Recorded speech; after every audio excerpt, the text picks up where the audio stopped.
Em part number 3, unexpected situations, vocês terão 3 situações para serem resolvidas, ou seja, terão que ouvir as 3 situações, contar tudo que entenderam, muitos detalhes inclusive, responder uma pergunta após cada situação e depois comparar todo o conteúdo. Então, uma dica legal quando vocês estiverem ouvindo, por exemplo, uma comunicação entre o piloto e o controlador, essas comunicações geralmente são duplas, uma parte falada pelo controlador e outra parte falada pelo piloto. Mas às vezes pode aumentar, aqui existem exercícios que podem ser maiores, mais longos, então pode ter uma parte falada pelo controlador, outra pelo piloto, controlador, piloto e assim vai. O diálogo fica um pouquinho maior, um pouquinho mais longo.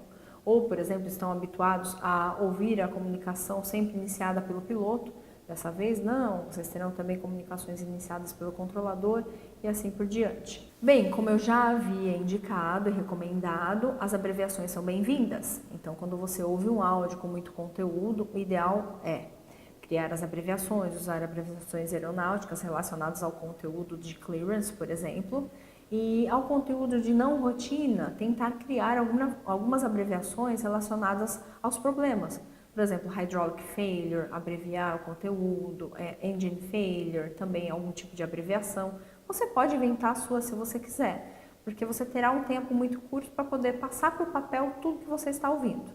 Então, seria interessante a anotação completa, né, anotar tudo por completo, para poder fazer a história ou contar tudo que vocês entenderam de uma forma mais completa. O conteúdo principal, ou seja, o problema principal tem que ser entendido, então vocês têm que entender o problema principal. Se, no caso, você não é muito bom em anotar, teacher, não consigo anotar muito rápido, mas eu consigo prestar mais atenção, então faça. Preste mais atenção, anote o essencial relacionado a números, por exemplo, e o conteúdo relacionado ao problema, com certeza você vai memorizar e vai contar para o avaliador, ok? Então, essa é uma dica. Outra dica interessante, quando vocês forem contar, não precisam ficar preocupados em contar linha a linha, e sim contem como se fosse uma história, ok? For example, I understood that the pilot was experiencing a non-routine situation and he had fire in the wheel well.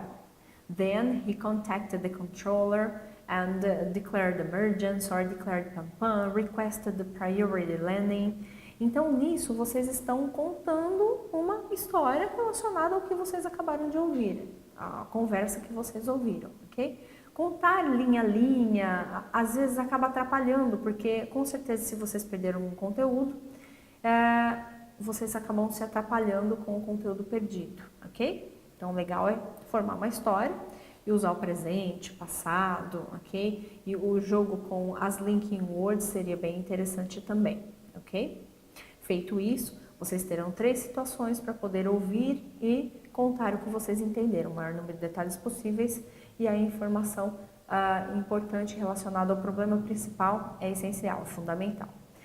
Após isso, o avaliador com certeza fará uma pergunta relacionada àquele problema. Se o problema foi o wheel well fire, com certeza a perguntinha vai ser relacionada àquilo. Por exemplo, what are the causes of wheel well fire? What can the pilot do to avoid a wheel well fire? Or what are the pilot's actions regarding to it? As respostas para essas perguntas são mais diretas, ok? Vocês não precisam dar muito conteúdo. Enfim, quais são? What are the actions of the pilots regarding to a wheel well fire? Ok? Probably you can say, oh, pilots have to declare pam-pam or request priority landing, request to return, okay, and request the necessary services on the ground to put out the fire and to combat it. Basicamente, ok? Vocês podem dar uma informação geral, mas o que importa é a interação, ou seja, o conteúdo que vocês estão trazendo, conhecimento e também, obviamente, o inglês falado corretamente, respeitando todas as conjugações, ok? No final, após vocês contarem todas as 3 situações, ouvirem e responderem as perguntas, chega a hora de comparar as 3 situações. Então, comparando as 3 situações, vamos lá. No final, com certeza terão que comparar as 3 situações, ok? Então, geralmente, a avaliadora vai ler essa parte informativa para vocês. Now, considering the three situations you have heard in part number 3, how would you compare them? You may want to compare them in terms of severity, possible solutions, and ways of prevention. And which one do you think is the most difficult to deal with and why?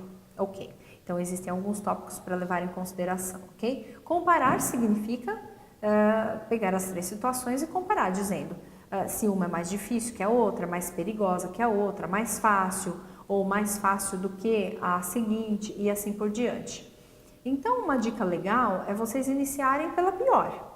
Se dentro das três é bem fácil identificar qual foi a pior situação, inicie pela pior, dizendo, oh, in my opinion, situation number 1, for example, loss of trust in both engines is the most difficult situation in my opinion, because... E assim por diante, ok? Então, vocês já iniciam enfatizando que a tal situação, por exemplo, a number 1, como eu disse no exemplo, seria a mais difícil, e aí vocês vão explicar o porquê que ela é mais difícil, ok? Explicando o porquê vocês trarão um conteúdo.